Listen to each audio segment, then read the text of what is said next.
अनुपम खेर किस चक्की का आटा खाते हैं? मैं पतंजलि नहीं बोलूंगा वरना बाबा का नाम छूट जाए।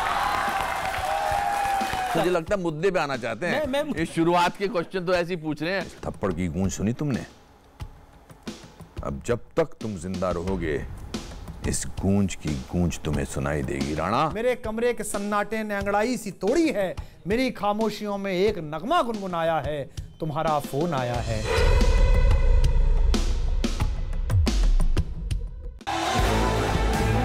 कोई दीवाना कहता है। दो दिग्गज चेहरे, स्वागत कीजिए अनुपम खेर का। हमारे बीच है जाने माने अनुपम खेर। स्वागत कीजिए कुमार विश्वास का। हमारे बीच है मुखर वक्ता और थोड़े बहुत नेता भी कुमार विश्वास। एक बड़ा मंच और जनता की मांग पर एक बार फिर वो शो जिसे दर्शकों ने दिल खोलकर सराहा। तो अगले 1 घंटे देखिए अनुपम खेर और कुमार विश्वास के दिल की बात। पब्लिक डिमांड पर 2 दिग्गजों का डबल धमाका। नमस्कार, मैं हूं अमीश देवगन। आज हमारे बीच वो शख्स है जिन्हें वैसे तो किसी परिचय की जरूरत नहीं है, लेकिन इस कार्यक्रम में उनका परिचय करवाने से पहले मैंने बार बार ये सोचा कि उन्हें क्या कहा जाए। 28 साल की उम्र में 60 साल के बुजुर्ग का बेहतरीन अंदाज में किरदार निभाने वाला अदाकार, रिटायरमेंट की उम्र में युवाओं जैसे जोश के साथ काम करने वाला इंसान, राष्ट्रभक्ति के लिए खुलकर किसी से 2-2 हाथ करने वाला एक देशभक्त, पूरी ताकत से कश्मीरी पंडितों के हक की आवाज उठाने वाला शख्स जो कि खुद कश्मीरी पंडितों के दर्द का एक हिस्सा है, या फिर प्रधानमंत्री नरेंद्र मोदी का एक ऐसा समर्थक जिसने बीजेपी विरोधी पार्टियों में खुद अपने लिए कई विरोधी पैदा कर लिए हैं। हमारे बीच हैं जाने माने फिल्म अदाकार, मुखर वक्ता Anupam Kher. Please welcome him.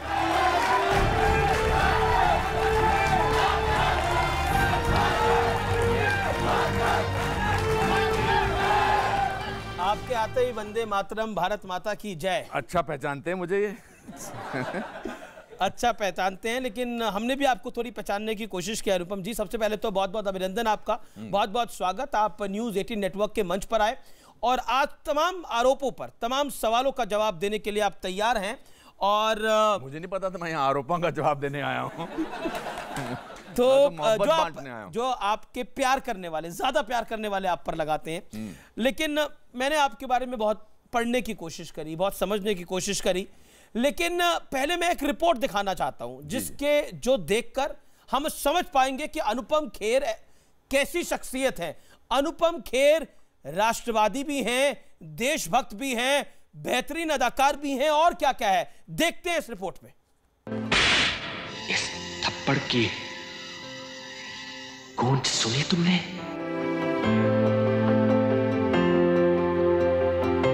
मैंने चुना आपको, मेरी वजह से आप यहाँ इस कुर्सी पर अपॉइंटमेंट्स लेनी पड़ेगी मुझे।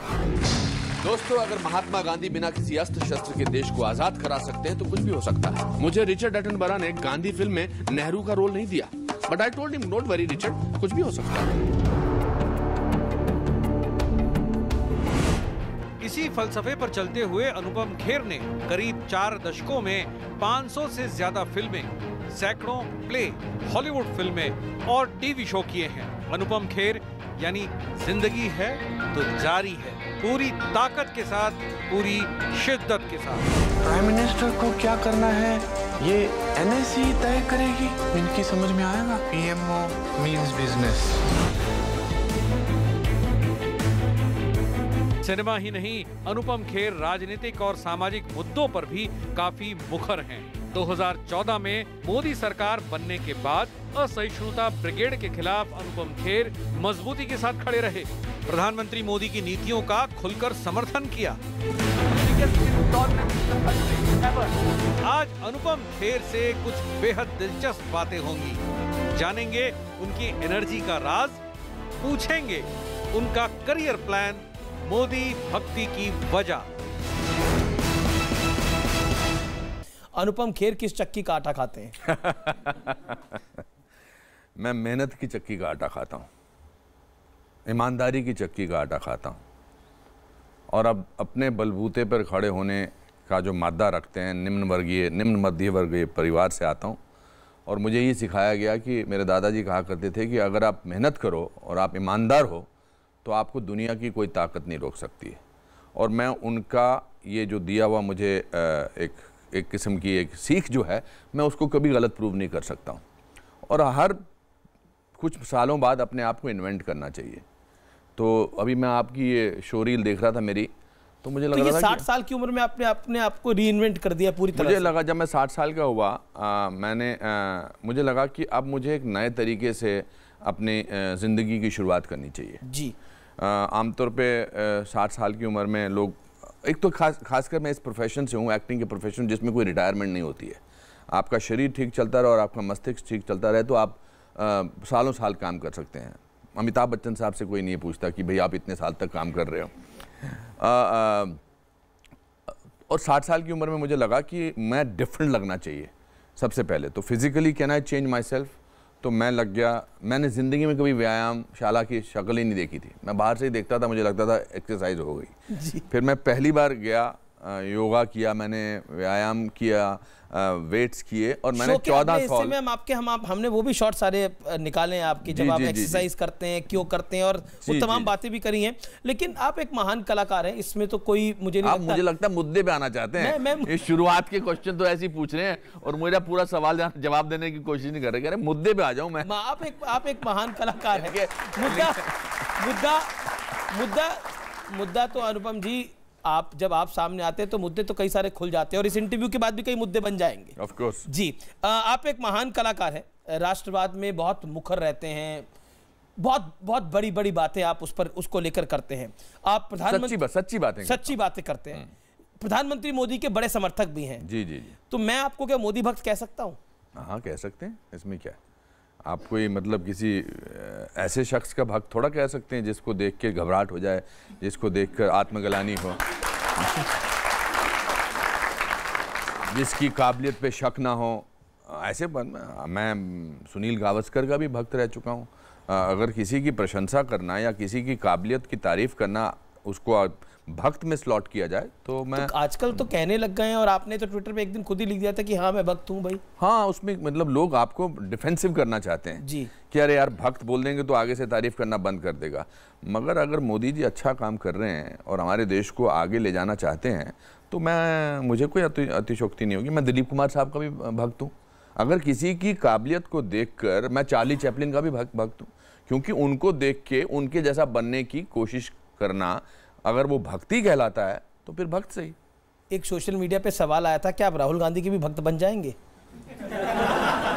एक मिनट। ओम नमः शिवाय, ओम नमः शिवाय, ओम नमः शिवाय। देखिए, मैं ये मजाक में तो अलग बात है, पर जिस दिन राहुल गांधी कुछ इस तरह का काम करेंगे जिसको देख के ऐसा लगना चाहिए कि वो पिछले 15 साल से तो उनको एक पॉलिटिशियन बनाने की कोशिश की जा रही है, 15 साल से, और 15 साल में ऐसा मुझे लगता नहीं, कोई ना कोई ऐसी ज़रूर बात करते हैं जो चूक जाते हैं। पर अगर मैं बहुत बड़ा ऑप्टिमिस्टिक हूँ, मैं उम्मीद करता हूँ कि हो सकता है, तो कुछ भी हो सकता है। मेरे तो नाटक का नाम है, कुछ भी हो सकता है। फिलहाल नहीं ऐसा हो सकता। जी। तो राहुल गांधी में आपको नेता क्यों नहीं नजर आता? राहुल गांधी जी को खुद में नेता नजर नहीं आता है। सीरियसली, आप मुझे बताइए, आप यहाँ बहुत सालों से पत्रकारिता कर रहे हैं, आपको नजर आता है उसमें उनमें राहुल गांधी? सच्ची बताना। आजकल तो काफी कुछ वो नेतागिरी कर रहे हैं, काफी कुछ बोल रहे हैं, वो दिखाने की कोशिश तो कर रहे हैं, अपना वजन तो दिखाने की कोशिश कर रहे हैं। मैं बैट उठा लूं तो लोग थोड़ा कहेंगे विराट कोहली है।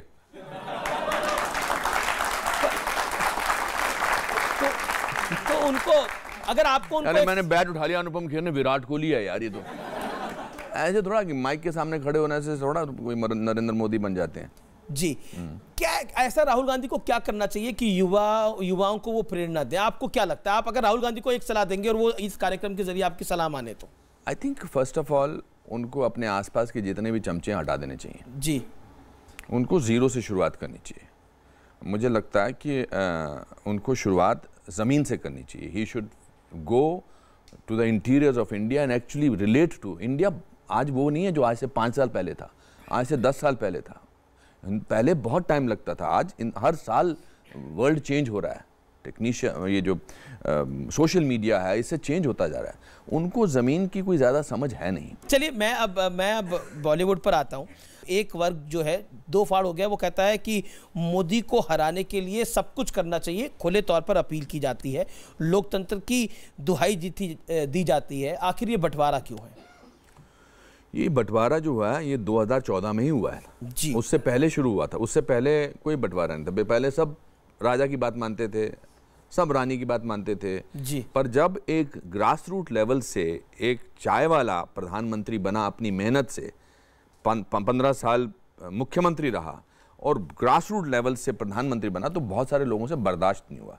ये शुरुआत हुई थी जब अमेरिका जाने का वीज़ा प्रधानमंत्री नरेंद्र मोदी को देना था, तो हिंदी फिल्म के या फिल्मों के कुछ जगत के और आर्ट जगत के कुछ लोगों ने कहा कि इनको वीज़ा नहीं, हमारे लोगों ने बोला। मैं बढ़ता हूं आगे, और एक हमने आपका वीडियो निकाला है और वो कलकत्ता का वीडियो है जी। टेलीग्राफ के आप कार्यक्रम में गए थे, वहां पर आपको थोड़ा गुस्सा भी आ गया था। ये जो ओम नमः शिवाय आपने यहाँ करा, वहां पर भी करा था। जी जी। मैं वो वीडियो दिखाना चाहता हूँ और फिर आपसे कुछ सवाल लूंगा। आप सब वीडियो देखने के लिए तैयार हैं? और अपने सवाल भी तैयार रखिएगा, आप लोगों के पास भी हम आएंगे और सवालों को लेंगे। जो अनुपम खेर साहब के लिए आपके सवाल है वो वीडियो प्ले करते हैं। Please play that video. You ask about a man on the street, भैया intolerance और क्या intolerance उससे भी डिफिकल्ट वर्ड है असहिष्णुता। भैया हमारे को 2 वक्त की रोटी मिल जाए वही बड़ी बात है, मुझे नहीं बात करनी है intolerance। मैं तो काम करता हूं अपना। तो जो 5 स्टार होटल्स में जो वो कल्चर है, जो डायमंड के स्टड्स पहनते हैं, मैं उनको I don't hold that against them. वो लोग बैठ के शैंपेन का गिलास सिप करते हुए बात करते हैं, India has become such an intolerant country. मैं वो प्रिपेयर करके नहीं आया हूं लिस्ट कि आपके लोगों ने क्या क्या बोला है। आई एम नॉट डिफेंडिंग दम, जिन्होंने बोला उनको ओम नमः शिवाय, ओम नमः शिवाय, ओम नमः शिवाय। तो ये गुस्सा क्यों आ गया था आपको इतना? जस्टिस गांगुली की स्पीच सुनी और इन्होंने कहा कि अगर मैं उस कमेटी में होता और जिसमें अफजल गुरु को फांसी की सजा, तो शायद मैं ना देता। तो मुझे बड़ा गुस्सा आया। मैंने कहा कि ये अफजल गुरु, आतंकी अफजल गुरु जिन्होंने पार्लियामेंट पे अटैक किया था। तो मैंने अपनी स्पीच फाड़ के फेंक दी, क्योंकि मुझे लगा ये फ्रॉड है जो मैंने लिखा है जी। क्योंकि मैं इस समय इनकी बातों का जवाब देना बहुत ज़रूरी है और मुझे कुछ पता नहीं था। तो जैसे कहते हैं ना, माता चढ़ गई जी, तो बिल्कुल वैसा ही हुआ जी। वहां तक आप बात करिए, लेकिन ये ओम नमः शिवाय जब आपको गुस्सा आता है तब आप बोलते हैं? दादाजी बोलते थे कि गुस्सा आए तो ओम नमः शिवाय बोल दो, तो उससे गुस्सा जो है डिले हो जाता है। पर सेकुलर नहीं रहेंगे अगर बोलेंगे तो, अगर ओम नमः शिवाय बार सर मुझे तो बचपन से सिखाया गया ओम नमः शिवाय, ओम भूर्भुवः स्वः तत्सवितुर्वरेण्यं भर्गो देवस्य धीमहि धियो यो नः प्रचोदयात्, ओम विश्वानि दुर्सा परिसाद, जो सिखाया गया है जी। अगर मैं किसी दूसरे परिवार में पैदा होता तो मैं वो बोलता। 2-3 चीजें जो मेरे दादाजी मुहावरे बोलते थे वो मुझे बड़े याद आते हैं। एक तो भीगा हुआ आदमी बारिश से नहीं डरता जी। दूसरा, कोई बहते हुए दरिया को कोई नहीं रोक सकता। ये आगे वाले जाके भारत के नेता होने वाले हैं, भारत के सपूत होने वाले हैं, बड़े बड़े कामयाब होने। एक बात हमेशा याद रखना, अपने बलबूते पर काम करना और जो आपको ठीक लगे, जो आपका सच हो, वही सच सामने वाले के सामने बोलना। सामने वाले का सच आपका सच नहीं हो सकता है जी। कोई सवाल पूछना चाहते हैं? काफी सारे हाथ खड़े हैं, एक सवाल ले लेते हैं। सर आपसे सवाल ये है मेरा कि जैसे कि आपको मोदी भक्त कहा गया है, तो आपने डॉक्टर मनमोहन सिंह की बायोपिक करना क्यों चूज किया? मतलब वो तो BJP and this is Congress, so नहीं देखिए, एक्सीडेंटल प्राइम मिनिस्टर के बारे में। आपका नाम क्या है? स्मृति सिंह। स्मृति, अच्छा सवाल आपने पूछा। देखिए, एक होता है कलाकार का, जो मुझे एज एन एक्टर मुझे चैलेंज लगे वो करना। मैंने तो अपनी फिल्मों में डॉक्टर नैंग का भी रोल किया है। मैं टेररिस्ट थोड़ा हूँ। मैंने आर्मी वाले का भी रोल किया है। मैं आर्मी में नहीं, मैं हालांकि मेरी बड़ी ख्वाहिश होती थी। As a person I have great respect for prime minister Narendra Modi as a person, but as an actor मुझे लगा कि जब मैंने शुरू में मना किया था कि मैं मनमोहन सिंह जी का रोल नहीं करूँगा, मुझे लगा था कंट्रोवर्सी होगी, जो हुई। पर मुझे लगा एज एन एक्टर, जब मैंने उनको चलते हुए देखा और उनको बात करते देखा, मुझे लगा ये बड़ा चैलेंजिंग रोल होगा। तो चैलेंजिंग रोल करने की वजह से मैंने किसी भी अपनी पूरी जिंदगी में किसी रोल पर इतनी मेहनत नहीं की है जितनी मैंने 8 महीने उस पर रोल पर मेहनत की। मैं बहुत गर्व के साथ कह सकता हूं कि अगर मैं 5 फिल्मों के नाम गिनाऊं तो प्रोफेसर मिस्टर मनमोहन सिंह की performance is one of the 5 best performance. आपको मनमोहन सिंह इंसान अच्छे लगे? जब मैंने पढ़ा उनके बारे में। कमजोर हैं लेकिन इंसान बहुत अच्छे हैं और कमजोर है इंसान। अच्छा, एक सवाल, मोदी सरकार और मनमोहन सरकार में फर्क क्या है अगर आपसे कोई पूछे तो? डूअर्स हैं। मोदी सरकार इज अ डूअर, पर Manmohan Singh was not a doer because he had to wait for the orders to come from. Film में तो आप सोनिया गांधी से काफी डर रहे थे। आम जिंदगी में वो भी डर रहे थे उनसे। तो सच बोलना, एक तो सच की खासियत ये है कि अगर आपको सच बोलना है तो आपको याद रखने की जरूरत नहीं है। एक सवाल आपके बालों पर भी है, कोई पूछना चाह रहा था इधर से। कौन पूछना चाह रहा था? सर, क्या सवाल है आपका? मेरा आपसे एक क्वेश्चन है कि अब इतने सारे हेयर ट्रांसप्लांट आ चुके हैं, आपने किसी हेयर ट्रांसप्लांट को ट्राई नहीं किया कि हो सकता बाल लग जाए इस उम्र में? बाल और शायद ब्लैक भी लग जाए आपको। मुझे जो उन्नत ललाट इससे है वो थोड़ा कहीं नजर आएगा। अगर मैं वो लगा लेता तो मैं यहाँ डर जाता, डर के आता। नहीं ठीक है, उनको ठीक लगता होगा, मुझे ठीक नहीं लगता। मुझे लगता कि आप तो गाना भी गाते हैं अपने बालों के ऊपर। नहीं, मैंने तो पूरे विदेश में, देश में बिना बाल के लोगों को मशहूर कर दिया है। और जितने भी यहाँ बाल वाले बैठे, मैं उनको बता दूं, दुनिया में 2 ही किस्म के मर्द हैं, एक बॉल्डीज एंड फ्यूचर बॉल्डीज। तो आप सब जो है फ्यूचर बॉल्डीज हैं, पर वही सच है ना। आम जिंदगी में मैं अगर मैं विग लगा लेता या बाल निकाल लेता तो वो अपने आप से मैं झूठ बोलता। मैं नहीं कह रहा कि जो लगाते हैं they are happy with it, I am not happy with it. I think जब मेरे पहली बार मैंने सारांश की थी तो सारांश मुझे मिली इस वजह से क्योंकि मेरे बाल कम थे, वरना 27 साल की उम्र में मुझे 65 साल के बुढ़े का रोल कैसे मिलता? पहला आपने तो अपने गंजेपन पे गाना भी एक बनाया हुआ, 2 लाइनें गुनगुनाते सर। ऐ मेरे बिछड़े बालों फिर से उग आओ सालो। आगे 2 लाइनें और जी। मैंने नहीं अपने ऊपर नहीं बनाया, ये मैंने बिना बाल के लोगों की गंजों की एंथम बनाई है। ऐ मेरे बिछड़े बालों फिर से उग आओ सालो, तुम पे मैं कुर्बान, जुल्म के पंजों में हूँ मैं भी अब गंजों में हूँ, सर हुआ वीरान। जी चलिए अब बात करते हैं, क्योंकि डरने डराने की बातें हो रही थी। मैं बात करता हूं अब आपकी धर्मपत्नी किरण खेर जी की। डरते हैं या नहीं डरते हैं? नहीं, हम दोनों में एक सच की ताकत है जी। ऑफ कोर्स ये एक जुमला, मैं इसको एज ए जुमला भी इस्तेमाल नहीं कर चाहता कि मैं अपनी बीवी से डरता हूं। आई थिंक हम दोनों बराबर के हैं। I am very proud to be married to her. She is the most honest person that I have met. इतनी ऑनेस्ट है कि कभी कभी घबराहट होती है, उनकी ऑनेस्टी से डरता हूं मैं। हाँ, क्योंकि वो जब मेरी बुरी फिल्म देखती हैं तो 1 मिनट के लिए नहीं रुकती हैं कि होता ना कि मैंने भैया इसमें 50 दिन काम किया है, बहुत मैंने राजस्थान की गर्मी में काम किया था, दाढ़ी लगाई थी, विग लगाई थी। वो सीधा बोल देंगी कितना बकवास काम किया तुमने अनुपम। उनमें कोई तो वही उनका जो बेबाकपना है वो सबके साथ है। वो आपके साथ भी ऐसी होंगी, सिकंदर के साथ भी वैसी है, अपनी बहन के साथ भी वैसी है और अपने लोगों के साथ भी वैसी है। I respect that, I respect her honesty.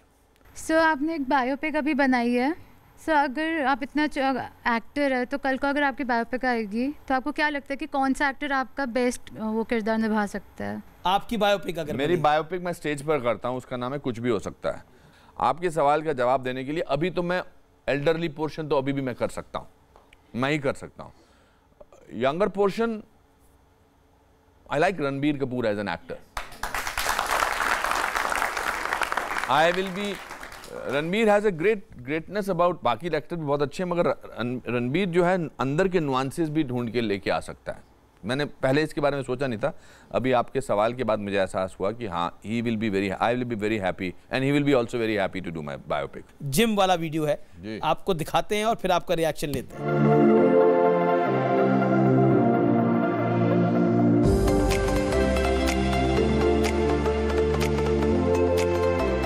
24 साल 28 साल के बनना चाहते हैं? सर क्या है कि मेरे को हमेशा इस बात से मुझे अच्छा लगता है कि जो दुनिया कह सकती है नहीं हो सकता है, मैं हमेशा उसको प्रूव करना चाहता हूँ, कुछ भी हो सकता है। देखिए सिर्फ इसका उदाहरण ये नहीं है, इसके उदाहरण बहुत सारे हैं। अच्छा, ये कैसे, ये सोच आपने क्यों सोचा कि मेरे को अब जिम करना है, अब मुझको बिल्कुल फिट हो जाना है और मुझे अक्षय कुमार, सलमान खान से मुकाबला करना है? क्योंकि जब मैं 60 साल का हुआ तो मुझे लोगों ने कहा पार्टी दे, पार्टी दे। मैं किस चीज की पार्टी दे? तू अभी 60 साल का हो गया, सीनियर सिटीजन हो गया। मैंने हट, क्यों हो गया, ये क्या मतलब है? हम आपके कौन आप फिल्म कर रहे थे, उससे पहले आपको पैरालिसिस हो गया था, फेशियल पैरालिसिस, फेशियल पैरालिसिस हो गया था, लेकिन आपने फिल्म की शूटिंग करी थी। ये कमिटमेंट है अनुपम खेर की काम के प्रति। मुझे लगता है कि आदमी की कमजोरी वो तब तक कमजोरी नहीं है जब तक वो उसको एक्सेप्ट ना कर ले।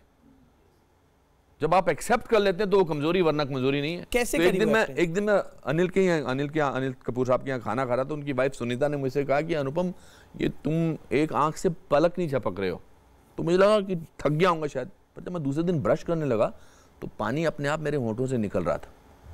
और फिर मैंने कहा ये क्या हो रहा है, और फिर मुझे लगा कि थोड़ा चेहरा टेढ़ा हो रहा है। फिर मैं यश चोपड़ा जी के घर गया, मैंने कहा यश जी मेरा चेहरा कोई लेफ्ट में ज़्यादा ही शिफ्ट हो रहा है। तो उन्होंने कहा डॉक्टर सिंगल एक बहुत बॉम्बे हॉस्पिटल के बहुत बड़े डॉक्टर हैं, न्यूरोलॉजिस्ट हैं, तो उन्होंने मुझे कहा कि आपको फेशियल पैरालिसिस है, आप 2 महीने तक घर जाकर ये दवाइयाँ खाइए और फिजियोथेरेपी करवाइए और आप कुछ नहीं कर सकते। उस दिन जिस दिन ये हुआ, उस दिन हम आपके यहाँ कौन के वो सीक्वेंस की शूटिंग होने वाली थी जिसमें वो पिलो नहीं बांटते हैं, पिलो करते हैं फिर अपने, उसकी शूटिंग थी। तो पहला दिन था, तो पूरी कास्ट थी, 15-16 दिन का सेट लगने वाला था। तो जब मैं उनके कमरे से बाहर निकला तो जब मैं गाड़ी में बैठा तो अब मैं घर की तरफ बोला कि घर की तरफ गाड़ी ले लो। अब मैं सोच रहा था मैं क्या कहूँ, कैसे 2 महीने की शूटिंग नहीं करूँ और क्या करूँगा। तो मुझे लगा कि और मेरा चेहरा ऐसा था चेहरा, तो मैंने कहा अगर मैं आज घर चला जाता हूँ 2 महीने के लिए, मेरे प्रोड्यूसर डायरेक्टर समझ जाएंगे यार ऐसी सिचुएशन में ठीक है हम दोबारा सेट लगा लेंगे यार, खड़ा रखेंगे। बट अगर मैं घर चला जाता हूँ आज, तो मैं पूरी जिंदगी जब भी मुझे कोई परेशानी होगी मैं घर चला जाया करूँगा। तो मैंने कहा मैं तो नहीं, ऐसा नहीं कर सकता। कैसे किया आपने वो, मतलब मैं ये समझने की कोशिश कर रहा हूँ कि वो जब आप एक्टिंग कर रहे थे। If I talk to you like this, Amish, you will not be able to understand what I am trying to say. ये हिम्मत थी आपकी। और मुझे बहुत सारे लोग ऐसे मिलते हैं जिनके साथ ये हुआ है। जिस चीज से आपको इस सबकी प्रेरणा मिली, आपकी माँ, उनसे आपका जो प्यार है, उनसे जो आपका दोस्ताना अंदाज है, वो देश को भी बहुत पसंद है। वो मैं विजुअल प्ले करता हूँ, एक विजुअल उसमें से मैं प्ले कर रहा हूँ और आपको दिखाना चाहता हूँ। और पहली बार नेशनल टीवी पर हम आपकी माता जी को भी लेकर आ रहे हैं। बहुत अच्छे, she will be very happy. मेरा प्ले है, कुछ भी हो सकता है। टेंशन में हूँ मम्मी। ये कौन है? नहीं, मैं आपको कह रहा हूँ, मेरा कल प्ले है, कुछ भी हो सकता है, टेंशन में हूँ। नहीं, टेंशन नहीं लेना, मुझे मत बोल। क्यों? मुझे तेरे से ज़्यादा टेंशन होता है। प्ले मैं कर रहा हूँ, आपको टेंशन क्यों हो रहा है? क्यों? आपको इनकी डांट खाना, मजाक करना, हंसी मजाक करना और दुलारी रॉक्स कहना पसंद है। क्या हुआ था कि एक दिन आज से 2-3 साल पहले मम्मी कोई बात कर रही थी, तो मैं उनको ऐसे शूट किया, उनका मैंने वीडियो और मैंने सोशल मीडिया पे डाल दिया। तो फिर बहुत सारे लोगों ने कहा कि अरे मेरी दादी ऐसी है, मेरी माँ ऐसी है।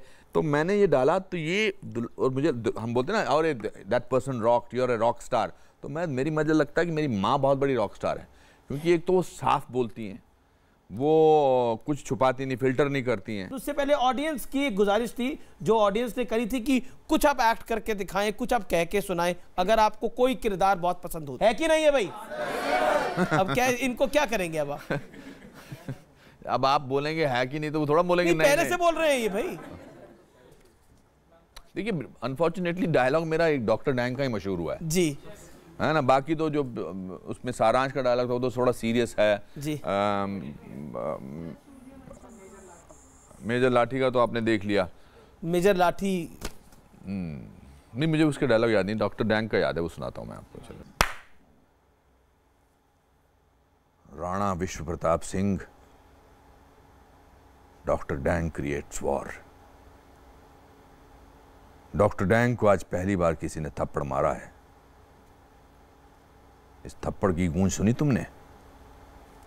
अब जब तक तुम जिंदा रहोगे, इस गूंज की गूंज तुम्हें सुनाई देगी। राणा, मुझे तुम्हारा ये थप्पड़ भूलेगा नहीं, ये कुछ ऐसा। चलिए, बिल्कुल आखिरी दौर है और ये आखिरी सवाल है और इसके लिए आप तैयार हो जाइए। क्या है ये सवाल ये है, आपके सामने मैं कुछ नाम लूंगा, नामों को सुनकर जहन में जो पहला ख्याल आता है आप दर्शकों को बताइए। इस प्रश्नोत्तर में हम लोग खड़े हो जाते हैं। सबसे पहला सवाल आपसे मेरा है, राहुल गांधी। राहुल गांधी का जब मैं नाम लेता हूं तो जहन में क्या ख्याल आता है?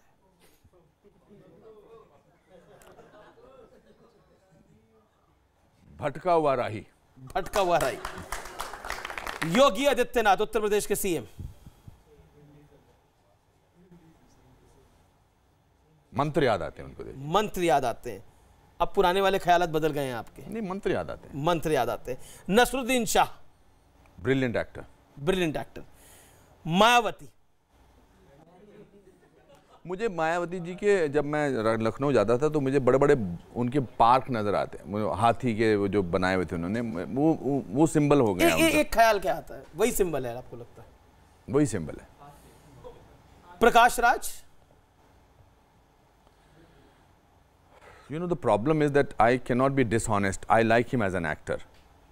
But I think he needs to sort of find out other ways of. I would like to see him showing nationalism of the kind of nature that he needs to show. बहुत बहुत शुक्रिया जनता जनार्दन आपका भी यहाँ पर आने के लिए, अपनी राय देने के लिए। जीवन में विश्वास बहुत जरूरी है। जनता को नेता पर विश्वास, सरकार पर देश को विश्वास, और यह भी एक विश्वास ही है कि देश के करोड़ों लोग हमारे शो को देखते हैं और बेहद पसंद करते हैं, इसलिए नंबर 1 है। और आज का हमारा ये स्पेशल एडिशन पूरी तरह विश्वास से भरा है, क्योंकि आज हमारे बीच जो खास मेहमान हैं उनके पागलपन पर भी लोगों को विश्वास है, उनके दीवानेपन पर भी युवा पीढ़ी को भरपूर विश्वास है, उनकी जुबान पर साक्षात सरस्वती का वास है, कवि से लेकर नेता तक उनके हर अंदाज पर लोगों को विश्वास है। वो राष्ट्रभक्ति की मुखर आवाज है और हिंदी की पताका पूरे विश्व में लहरा रहे हैं। साधारण परिवार से आसमान की ऊंचाई तय करने वाले आज हमारे बीच हैं जाने माने कवि, मुखर वक्ता और थोड़े बहुत नेता भी, कुमार विश्वास। प्लीज वेलकम कुमार विश्वास। कोई दीवाना कहता है, कोई पागल समझता है।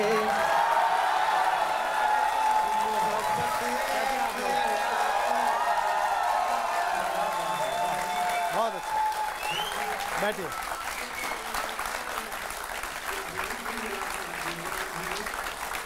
बहुत धन्यवाद, बहुत धन्यवाद। एक साधारण परिवार में जन्मे कुमार विश्वास इस बुलंदी तक पहुंचे हैं कैसे?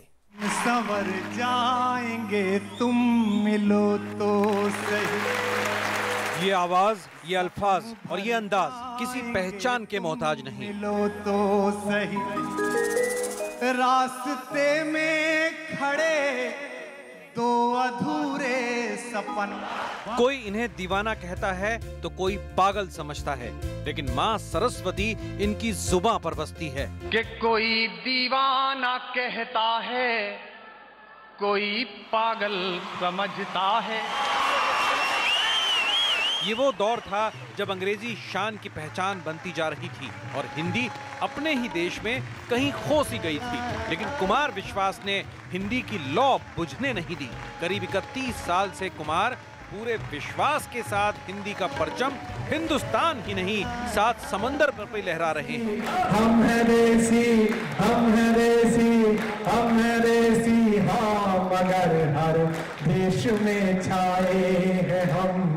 2 सितंबर 1988 को पहली बार मंच पर अपनी उपस्थिति दर्ज कराने वाले कुमार विश्वास की राह इतनी आसान भी नहीं थी। जिंदगी एक ऐसा सफर है जिसमें अगर आप पीछे मुड़कर ये देखें कि हम चले कहां से थे, तो बहुत अच्छा होगा कि आपको आने वाले कल का रास्ता पता चल जाए। गुर्बत में बचपन बीता, पिता की मर्जी के खिलाफ विज्ञान की पढ़ाई छोड़ी और हिंदी की साधना शुरू की।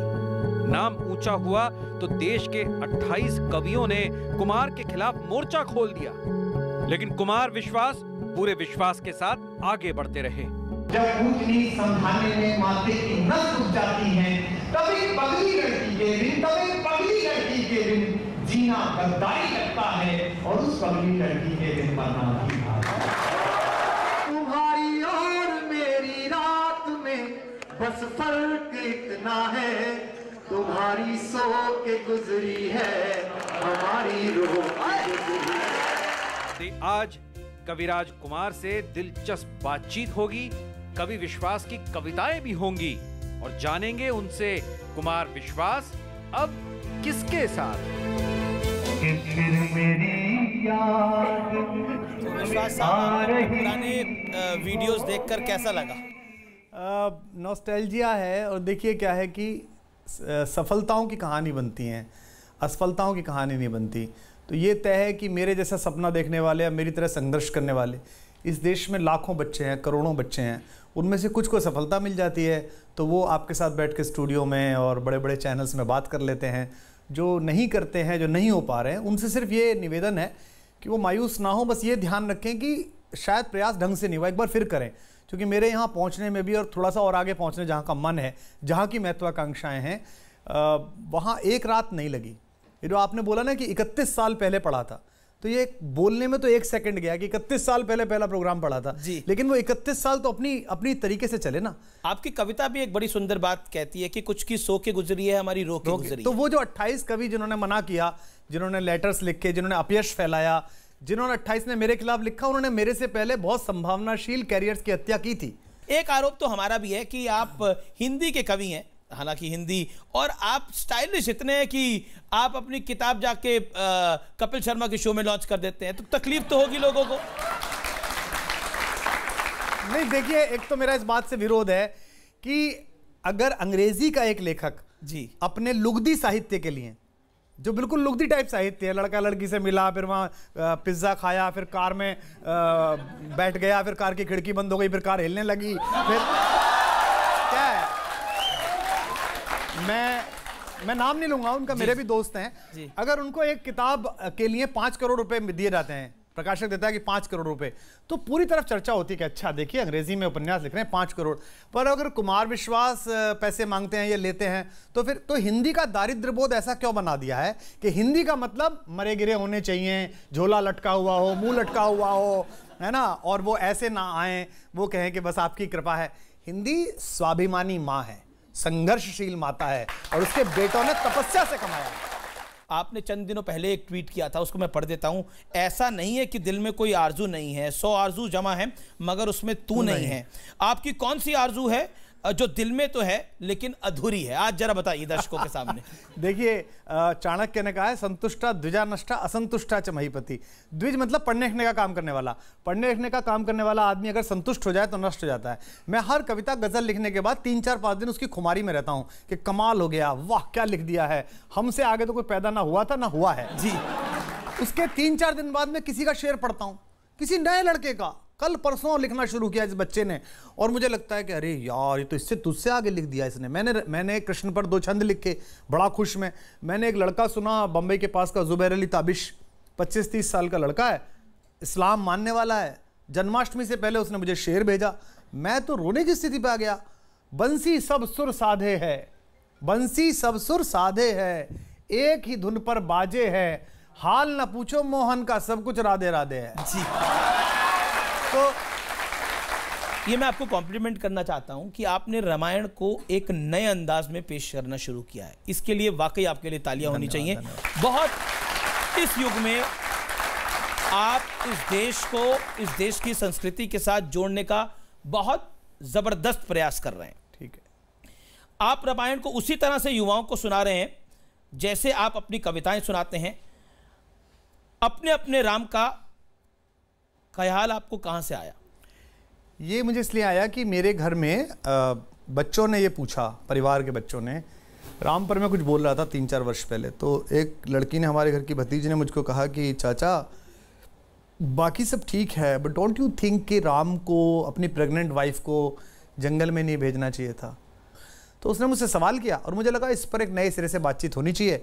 लक्ष्मी नारायण में जो बिना लक्ष्मी के नारायण को देखते हो वो नारायण के नहीं है। गौरी शंकर में जो बिना गौरी के शंकर को देखते हो वो शंकर के नहीं है। राधा कृष्ण में बिना राधा के जो कान्हा को देखते हो वो कान्हा के नहीं है। और ऐसे ही सीता राम में बिना सीता के सिर्फ राम का उपयोग करते हो वो राम के नहीं है जी। तो इस पे काफी लोग नाराज हैं। राम पर कुछ सुना दीजिए। मैंने लिखा था वो मैं सुना देता हूं कि राम मनुष्यता के सबसे बड़े सपने हैं और उनसे बड़ा सपना भारत ने नहीं देखा, विश्व ने नहीं देखा। तो मैं सुनाता हूं आपको कि मानवता की खुली आँख के सबसे सुंदर सपने राम, मानवता की खुली आँख के सबसे सुंदर सपने राम, दिव्यावाणी अर्थवती हो गई लगी जब जपने राम, मानवता की खुली आँख के।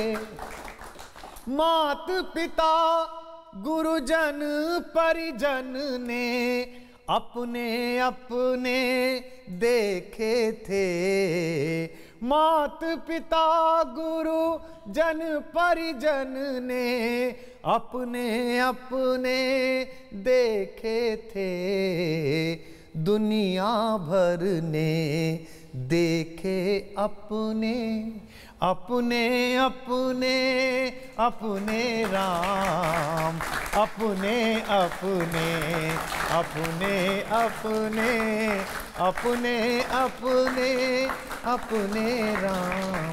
तो राम अपने अपने हैं, बहुत शानदार। मेरे अपने हैं, इनके अपने हैं, जो देख रहे हैं उनके अपने हैं। बिल्कुल। अब जो देख रहे हैं उनके पास भी चलते हैं, वो भी कुछ सवाल पूछना चाहते हैं। सवाल से जानना चाहता हूँ कि आप किस चक्के का आटा खाते हो कि आपकी उम्र बढ़ती नहीं है? अब बताइए अब कुमार भाई।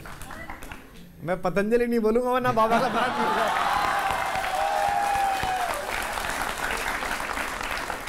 सकारात्मक रहिए, पॉजिटिव रहिए और कोशिश करिए कि नकारात्मकता दुनिया में बहुत है, मेरे जीवन में भी खूब सारी है और मतलब लिपटी रहती है जैसे छुटाई है तो लेकिन फिर भी पॉजिटिव रहिए, तो जो करेंगे वो आपके चेहरे पे आ जाएगा। अब आज जाके आप कुछ लोगों का चेहरा देखिएगा, राजनीति में देखिएगा, जिंदगी में देखिएगा, टीवी पे जो बहसें करते हैं उनके चेहरे देखिएगा। बहुत सारे लोग हैं अंदर जो कुछ चल रहा है वो उनके चेहरे पे आ गया होता है। कईयों की तो आंखें चैनल में यूं गोल गोल हो गई हैं, वो 5-6 साल से लगातार टीवी पे ही बैठे हैं, शाम को 6 बजे बैठ जाते हैं, 11 बजे तक जय जय जय जय करते रहते हैं। तो पॉजिटिव रहना चाहिए कि अजब सी ऊब शामिल हो गई है रोज जीने में, पलों को दिन में दिन को काट कर जीना महीने में, महज मायूसियां जगती हैं अब कैसी ही आहट, परवाह कर सकते हैं आप, महज मायूसियां जगती हैं अब कैसी ही आहट पर, हजारों उलझनों के घोंसले लटके हैं चौखट पर, अचानक सब की सब ये चुप्पियां एक साथ पिघली हैं, उम्मीदें सब सिमटकर हाथ बन जाने को मचली हैं, मेरे कमरे के सन्नाटे ने अंगड़ाई सी तोड़ी है, मेरी खामोशियों में एक नगमा गुनगुनाया है, तुम्हारा फोन आया है, तुम्हारा फोन आया है, तुम्हारा फोन।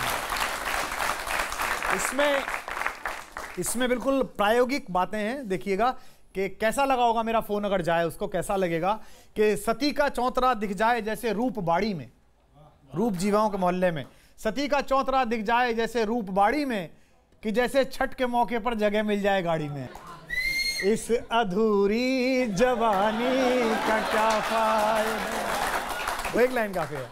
इनसे मैं क्या कहूँ, हम न लौटाए सिकंदर सर झुकाए मात खाए, हमसे भिड़ते हैं वे जिनका मन धरा से भर गया है, नर्क में तुम पूछना अपने बुजुर्गों से कभी भी, उनके माथे पर हमारी ठोकरों का ही बयां है। मोहब्बत एक एहसासों की पावन सी कहानी है, कभी कबीरा दीवान कभी, यहाँ सब लोग कहते हैं मेरी आंखों में आंसू हैं, जो तू समझे तो। बहुत अच्छे, बहुत धन्यवाद। बहुत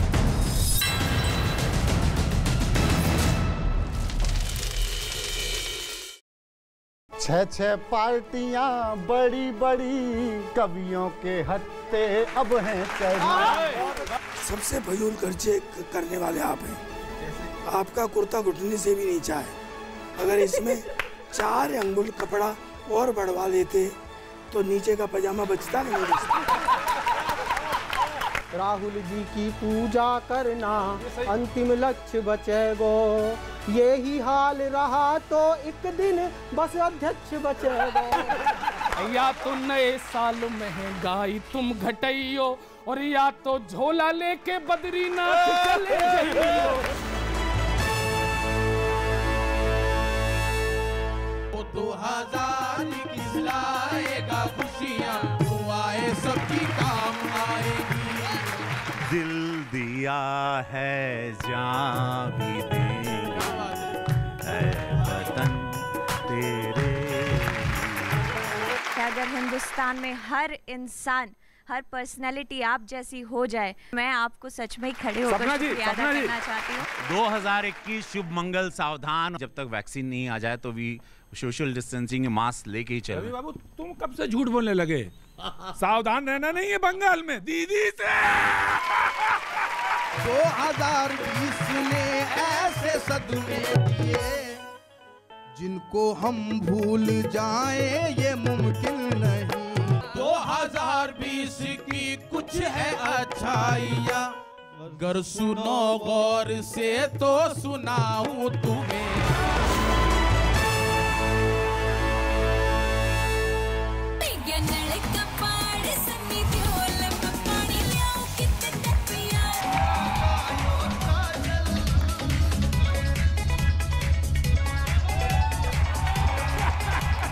मुंबई ले चलो या ठाणे ले चलो, साथ अपने हैंडसम एक पाड़े ले चलो। यूपी में मेरे प्यार में बैन लगा है, सपना जी आप मुझे हरियाणा ले चलो।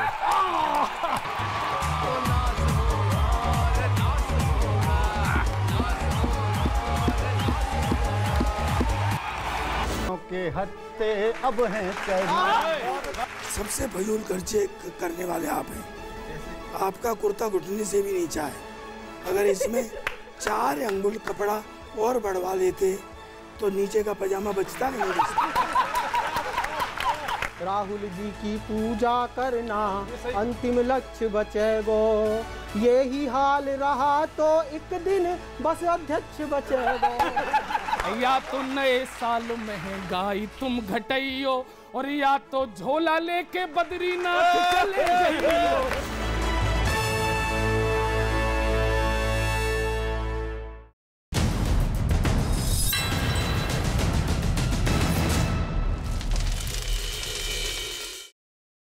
कुमार विश्वास जी, ऐसा क्यों है कि आपके हर पार्टी में दोस्त हैं? कुमार विश्वास क्या कहना चाहेंगे उनके लिए? एक लाइन, उन्हीं का एक लाइन गाना चाहता हूँ। जी जी जी। कि कोई दीवाना कहता है, कोई पागल समझता है, मगर विश्वास की बेचैनी तो ये बादल समझता है। तो बेचैनी आप समझ गए, क्या मतलब है इसका? इससे कोई मतलब नहीं है। मेरी कविताएं तो कांग्रेस भी यूज करती है अपने ऑफिशियल हैंडल्स पे, आरजेडी भी यूज़ करती है, समाजवादी पार्टी भी यूज़ कर लेती है, उसके प्रवक्ता भी यूज़ कर लेते हैं, ये भी यूज़ कर लेते हैं। और कवि का की सार्थकता यही है कि उसका लिखा हुआ सबको प्रयोग में आए, पर वो अपने हिसाब से यूज़ करते हैं जो उनको अच्छा लगता है। जी, अब जब इनका आपके इस गाने का जिक्र आया, इस छंद का जिक्र आया, तो अगर मैं आपसे नहीं गवाऊंगा तो मुझे तो ट्विटर पे लोग छोड़ेंगे नहीं। नहीं, ये तो बहुत मशहूर है, सबने सुन रखा है, सबने सुन रखा है, सबने नहीं, पूरे देश ने सुन रखा है, लेकिन इस मंच पर लोग सुनना चाहते हैं। दीवाना कहता है, कोई पागल समझता है, मगर धरती। आप क्या आवाज से सुनना चाहते हैं? मैं तुझसे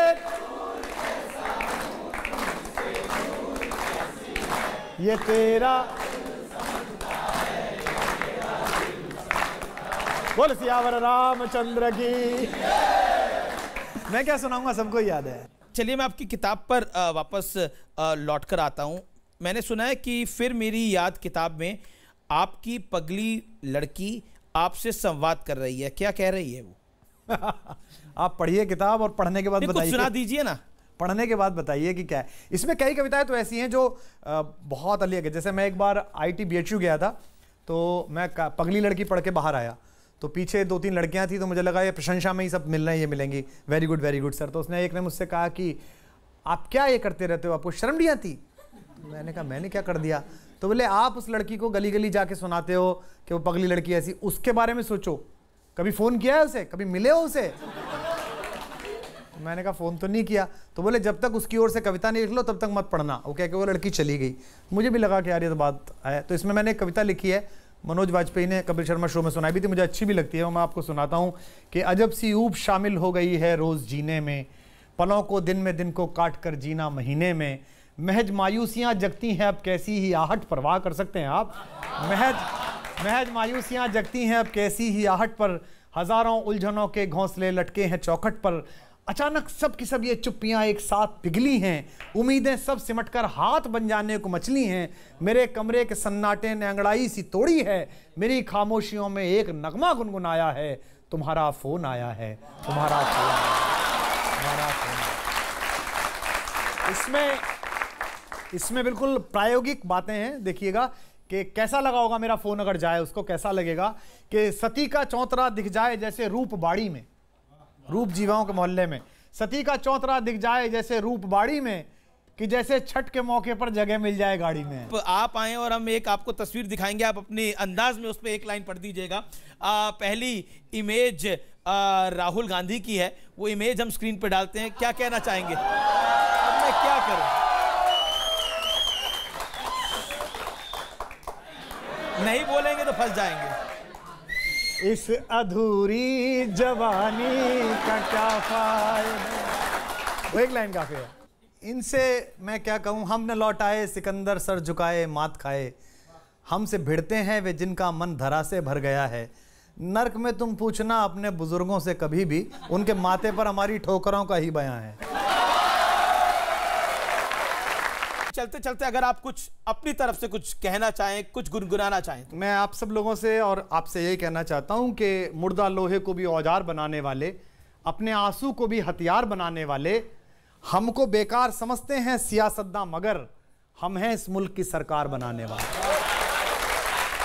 तो अपने अपने नेताओं, अपनी अपनी पार्टियों के चिंटू बनने की बजाय इस देश के और इस मनुष्यता के प्रति समर्पित होना शुरू करिए, क्योंकि अगर देश के लोग अपने देश की तरफ ध्यान देंगे तो नेता फिर देश की तरफ ध्यान देंगे, अन्यथा नेता आपको बंधुआ मजदूर की तरह इस्तेमाल करते रहेंगे, वो चुनाव जीतते रहेंगे और देश हारता रहेगा।